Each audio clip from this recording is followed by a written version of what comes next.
अस्सलाम वालेकुम। बेटा आपका सवाल ये है कि डिस्पोजल ऑफ इमूवेबल प्रॉपर्टी का ट्रीटमेंट क्या है। अच्छा, इसमें चूँकि सवाल आपने बहुत ओपन एंडेड पूछा है, तो मैं कोशिश करूँगा कि इसके ऑल पॉसिबिलिटीज़ को कवर कर लूँ, ताकि आपका जो भी उसमें सवाल है वो भी हल हो जाए और आपको फर्दर भी उसकी जो डिटेल्स है वो पता चल जाए। सबसे पहले तो इमूवेबल प्रॉपर्टी में 2 किस्म की प्रॉपर्टीज़ आ जाती हैं, एक है लैंड और एक है बिल्डिंग, दोनों इमूवेबल प्रॉपर्टी में आती हैं। अब देखिए, अगर हम इमूवेबल प्रॉपर्टी को इस एंगल से देखेंगे तो फिर एक और क्लासिफिकेशन करनी पड़ेगी, वो है डेप्रिशिएबल और नॉन डेप्रिशिएबल। ठीक है। अब मैं सबसे पहले ट्रीटमेंट आपको बताता हूँ कि इमूवेबल प्रॉपर्टी अगर डेप्रिशिएबल हो तो क्या होगा।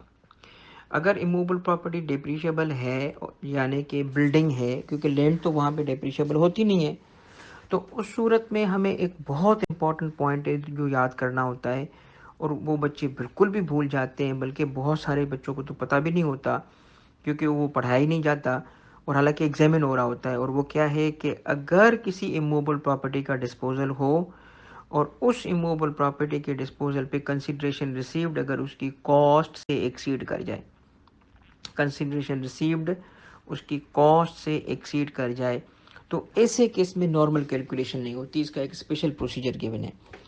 प्रोसीजर ये गिवन है कि ऐसी सिचुएशन में हम उस एसेट की जो कॉस्ट होती है, ओरिजिनल कॉस्ट, उसको चेंज कर देते हैं और उसकी जगह हम कंसीडरेशन रिसीव्ड को ही उसकी कॉस्ट के बराबर ले लेते हैं। अब इसकी एग्जांपल लेते हैं।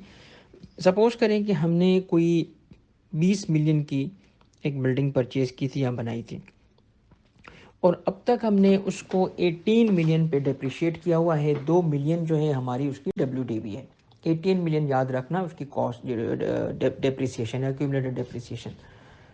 अब ये हुआ कि 2 मिलियन WDV है, मगर चूंकि वो जब हमने डिस्पोज ऑफ की तो हमें कंसिडरेशन रिसीव्ड 20 मिलियन से ज़्यादा मिल गई। ये मुमकिन है, बिल्डिंग्स की सूरत में ऐसा होता है। अब समझना ये है कि इस केस में क्या करेंगे। अब हमने देखना ये है कि कंसीडरेशन रिसीव्ड कितनी है। कंसीडरेशन रिसीव्ड है 24, तो 24 जो है इसकी कंसीडरेशन रिसीव्ड कंपेयर करोगे उसकी कॉस्ट से, कॉस्ट उसकी थी 20। तो अगर हम नॉर्मल जो आम बच्चा करके आता है और वो गलत है ट्रीटमेंट, वो क्या करता है, वो उसको ये प्रोविज़न पता ही नहीं होता, वो सिंपली क्या करता है, कंसीडरेशन रिसीव्ड 24 लेगा, WDV उसकी 2 लेगा, माइनस करके 22 का गेन टैक्स करके आएगा। ये गलत है। डेप्रिशिएबल एसेट इमूवेबल प्रॉपर्टी हो यानी बिल्डिंग हो, तो याद रखिएगा कि अगर कंसीडरेशन रिसीव्ड कॉस्ट से बढ़ जाए तो उसका मेथड क्या है, ऐसी प्रॉपर्टी की कॉस्ट हमें रिप्लेस करनी पड़ेगी। अब उसकी कॉस्ट हो जाएगी इक्वल टू कंसीडरेशन रिसीव्ड यानी कि 24। अब आप दोबारा देखो, पहले कितनी थी 20, 18 क्या थी डेप्रिसिएशन, तो WDV कितनी थी 2। ये ऐसा नहीं होगा। अब हम करेंगे इसकी 24 हो गई उसकी कॉस्ट, 18 हो गई उसकी जो है एक्यूमुलेटेड डेप्रिसिएशन, माइनस कर लो, WDV हो जाएगी 6। अब आप करो कैलकुलेशन कौन सी, कंसीडरेशन रिसीव से WDV माइनस करो।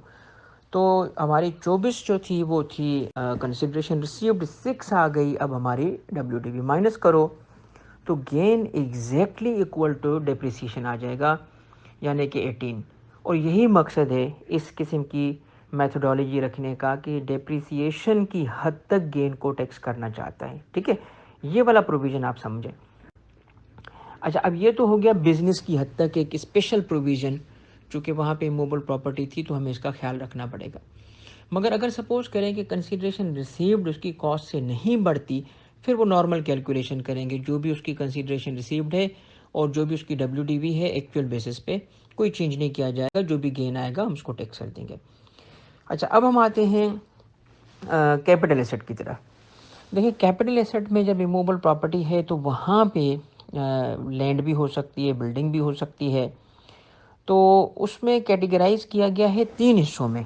ठीक है, 3 इस तरह किया गया है कि एक तो कंस्ट्रक्टेड प्रॉपर्टी है, एक फ्लैट है, एक ओपन प्लॉट है। और उसको इमूवेबल प्रॉपर्टी को टैक्स करने का तरीका जो है कैपिटल गेन में गिवन कैसे है, वो गिवन है कि कंसीडरेशन रिसीव से उसकी कॉस्ट माइनस करेंगे। ठीक है, कंसीडरेशन रिसीव से कॉस्ट माइनस करेंगे। अच्छा, अब फिर इसके अंदर ना होल्डिंग पीरियड का टाइम है कि कब तक उसको टैक्स किया जाएगा। अब इसके अंदर अगर आप मेरी मास्टर शीट देखेंगे तो आपको वो रेट के अंदर ही सारी चीज़ें आपको मिल जाएंगी और बड़ा तफसीली जो है उसमें मैंने समझाया है।